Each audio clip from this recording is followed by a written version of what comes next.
Halo semua, kembali lagi ke Hema Ngomong Sendiri. Itu nama podcastnya. Ya, jadi perkenalan dulu ya. Nama saya Hema Elvira Sukma Sakti dan di sini saya bertujuan untuk ngapain ya? Di sini saya akan bercerita sedikit mengenai perkembangan media komunikasi dari berbagai zaman. Zamannya itu zaman tradisional hingga zaman modern ya. Sebelum kita kupas tentang perkembangan itu. Apa sih alat komunikasi itu? Alat komunikasi adalah alat yang digunakan untuk menyebarkan atau menyampaikan informasi kepada orang lain, baik kepada satu orang atau banyak orang. Beberapa dari mereka tidak hanya digunakan untuk menyampaikan pesan ya, namun juga untuk menghasilkan informasi. Nah, apa saja sih alat komunikasinya? Nah, kita bahas dari tradisional dulu ya. Nah, untuk yang tradisional ini, yang pertama ada asap. Asap, kok bisa asap ya? Yang pertama ini, saat misal kita tersesat nih di hutan ya, media komunikasi yang paling efektif untuk digunakan adalah asap. Hah, kok bisa asap? Nah, dengan mengepul asap secara terstruktur ini, orang dapat melihat kumpulan asap, lalu kayak mendapat sinyal, bukan sinyal sih, kayak langsung terpikir, oh itu orang dalam kesulitan ya, mungkin ya. Jadi orang datang ke sumber asap, ya menurut saya ini cukup efektif ya, memanfaatkan sumber daya alam yang ada. Lalu yang kedua, ada daun lontar dan prasasti. Pada zaman dahulu, orang tuh berkomunikasi dengan tulisan. Biasanya media untuk menulis orang di zaman dahulu tuh pada daun lontar ataupun prasasti. Biasanya tuh berbentuk batu yang diukir gitu ya. Dan itu tuh biasa berisi pesan-pesan seperti itu ya. Informasi juga sih isinya, nggak cuma pesan juga. Bahkan banyak prasasti dari zaman dahulu tuh ditemukan pada zaman sekarang. Kalau kita belajar sejarah pasti belajar mengenai prasasti ini sih. Lalu yang ketiga ada lonceng dan kentongan. Nah, lonceng dan kentongan ini adalah alat-alat yang mengeluarkan suara. Dan kentongan nih masih sampai sekarang digunakan ya. Jadi tuh kalau misalnya kentongan nih, misal orang ronda kan biasanya digunakan tuh.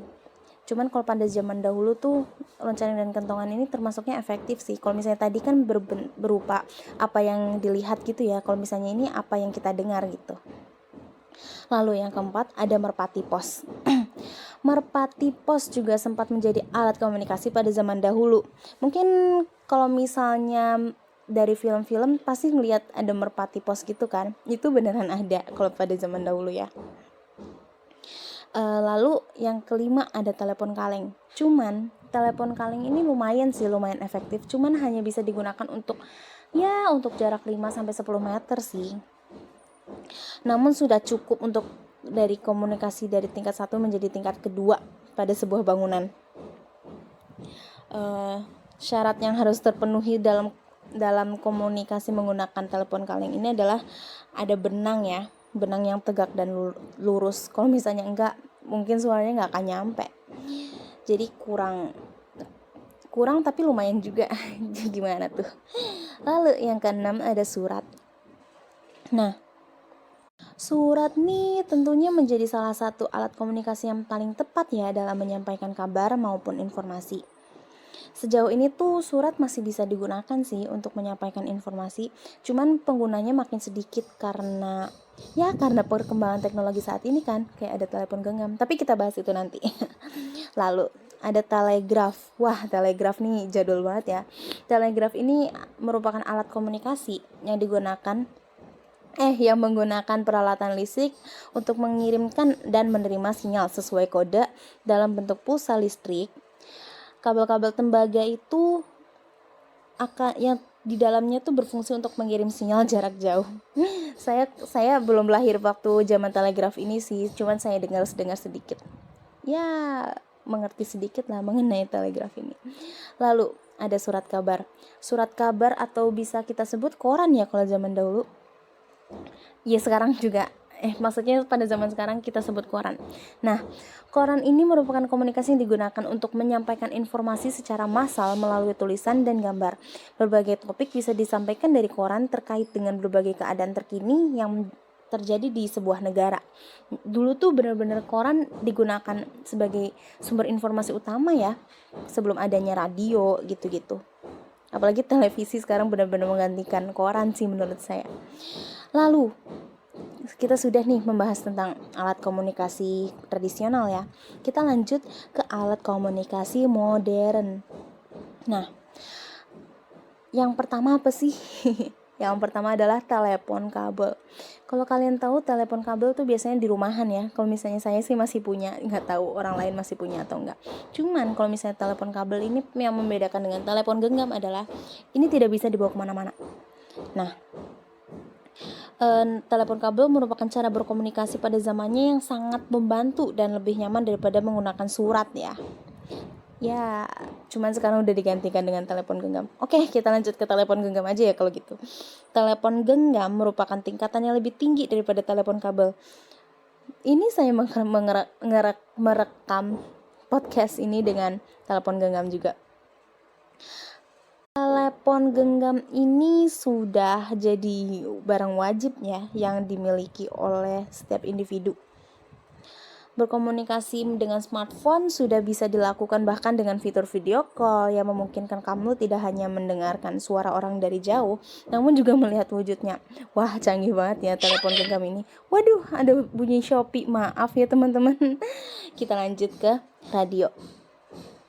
Radio ini merupakan macam-macam alat komunikasi yang sangat penting sejak ditemukan ya. Radio berguna untuk mendapat dan menerima informasi berupa suara atau sinyal dengan menggunakan gelombang elektromagnetik. Walaupun alat komunikasi ini semakin canggih, radio tetap eksis dalam menyampaikan informasi ya. Cuman kalau misalnya sekarang mungkin udah tergantikan oleh smartphone ya, yang seperti tadi saya bilang. Lalu kita lanjut ke televisi. Televisi mungkin adalah salah satu barang yang wajib di setiap rumah ya. Televisi tidak jauh berbeda dengan koran maupun alat komunikasi yang lain. Alat ini digunakan untuk menyampaikan informasi tapi secara massal. Bedanya dengan koran yang hanya bisa menyampaikan lewat tulisan dan gambar, televisi atau TV dapat menyampaikan berbagai informasi dalam bentuk audio visual. Keren banget ya. Sekarang kita lanjut ke komputer.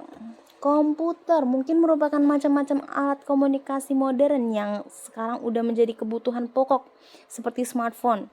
Bahkan kita mahasiswa, saya mahasiswa tidak bisa tanpa komputer ya. Intinya setiap alat komunikasi itu sangat efektif penggunaannya ya, sesuai pada zamannya. Ada tadi komputer, televisi, kalau misalnya pada zaman dulu ada asap, bahkan kentongan juga. Ya semua efektif pada zamannya pasti ya. Intinya saat ini tuh tidak sepenuhnya alat komunikasi tradisional tuh secara utuh ditinggalkan ya, seperti tadi kentongan masih digunakan untuk ronda ya untuk sekarang. Hal ini karena peran mereka masih digunakan sebagai media pembelajaran bagi masyarakat era saat ini. Ya, itu mungkin mengakhiri pembicaraan kita pada saat ini. Terima kasih sudah mendengarkan podcast dari saya. Saya Hema Elvira, pamit undur diri. Dadah.